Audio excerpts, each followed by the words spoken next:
So NBC5 investigates, and our team has uncovered new details about that Mexican military mission to take down the ruthless drug lord known as El Mencho. Now, it was a deadly operation that prompted the nationwide violence by El Mencho's cartel. And new information coming out tonight. Our investigative reporter Chuck Goudie is continuing to work this story in the newsroom. Chuck. Allison, Stephan, the plan was to capture or kill El Mencho, and commandos ended up doing both.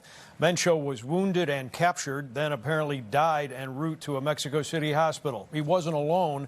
We now know almost 75 people were killed in the operation, including 25 Mexican National Guard troops, Mencho bodyguards, and cartel enforcers. And tonight we've also learned how the billionaire drug kingpin was actually found.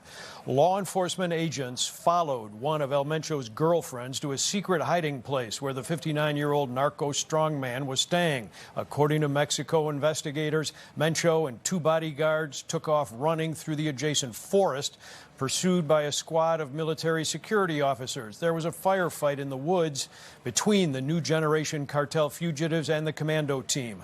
As Mencho walked through the ranks to become cartel boss, he'd managed to avoid such nastiness for decades, operating under the radar in Mexico and in Chicago, his main U.S. distribution center.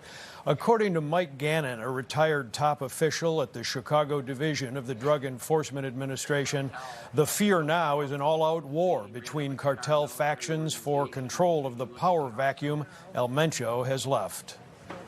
I could definitely see that going on, and some challenges to who wants to step up and who wants to, control supply and demand coming into the United States. But at the end of the day, I think the main thing is that the Mexican authorities and the Mexican government is understanding the importance of collaboratively coordinating operations with the United States. And there'll be some serious infighting and power movements and people trying to take that position and try to get on the top of the hill. There's no question, but there'll be someone ready to step up to do that. And that's why it's important that the Mexican government continues to collaborate with U.S. intelligence. Obviously, members of the DEA and other federal agencies, they have some of the greatest witnesses and informants that you can have, and collaboratively together, there's important work to do.